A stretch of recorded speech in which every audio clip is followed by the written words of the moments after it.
What's going on, guys? Pedal13 for KTFO Gaming, and today I'm bringing you a brand new video on the MLG Season 3 rules regarding the draft and the free agents. But before we get into that, a little bit about the gameplay. It is Sovereign Free-For-All. It's a really good gameplay. I win, I go like 30 and something. I kind of demolish the kids, but it's alright. I really hope you enjoy the gameplay. Now let's get right into the information. So, MLG released the rules like a couple of weeks ago, and basically said you need 8 players on your roster. 4 players will be your starters, your main guys, and the 4 other players will be, subs, and pretty much just bench players that don't really do anything.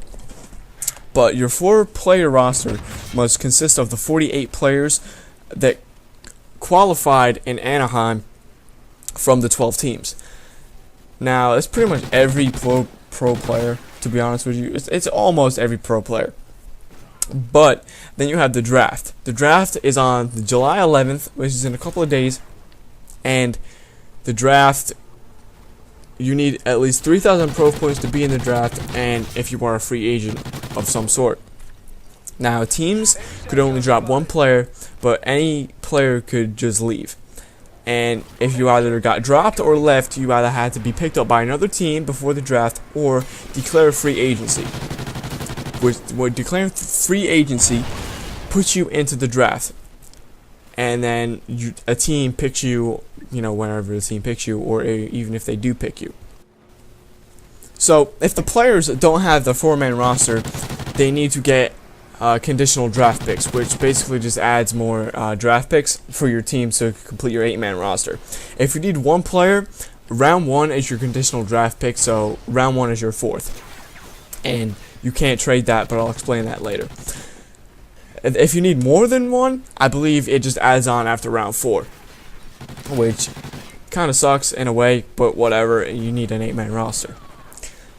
And then, once you've done all that, you can trade your draft picks, but you can't trade your conditional draft picks. So let's say I drafted. I don't know, let's say I drafted JCat, but I wanted Scumpy. We can switch, if both teams agree, we can trade our draft picks, and I have Scumpy, and let's say the other team have JCat. That's just an example. Those players are already on teams, so that wouldn't happen anyway. And that really wouldn't happen, because no one would trade Scumpy. Anyway, but if I have a conditional draft pick, I can't trade it. So, let's say I picked up a 4th, but I don't really want him on my team as of my 4th. And I'm kind of bummed, to be honest with you.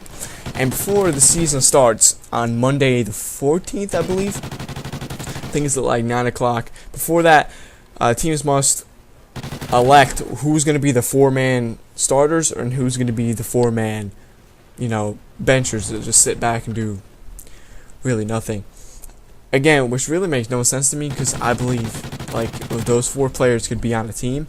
Scrimming and actually competing instead of just sitting around waiting to get, up to a starter spot or whatever. Which, after the draft happens and everything, the only team changes you can make are between the starters and the benchers, or, the subs.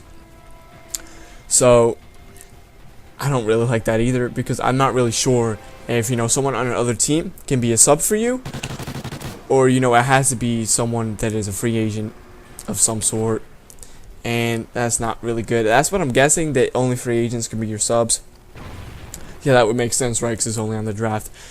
So that kind of creates a lot more stability in competitive Call of Duty.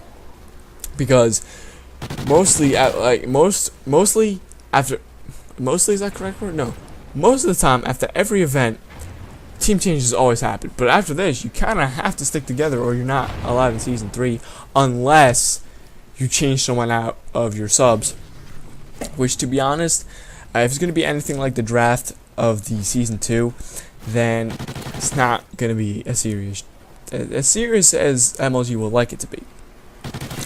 But it could work, it could not. But other than that, that is pretty much the rules.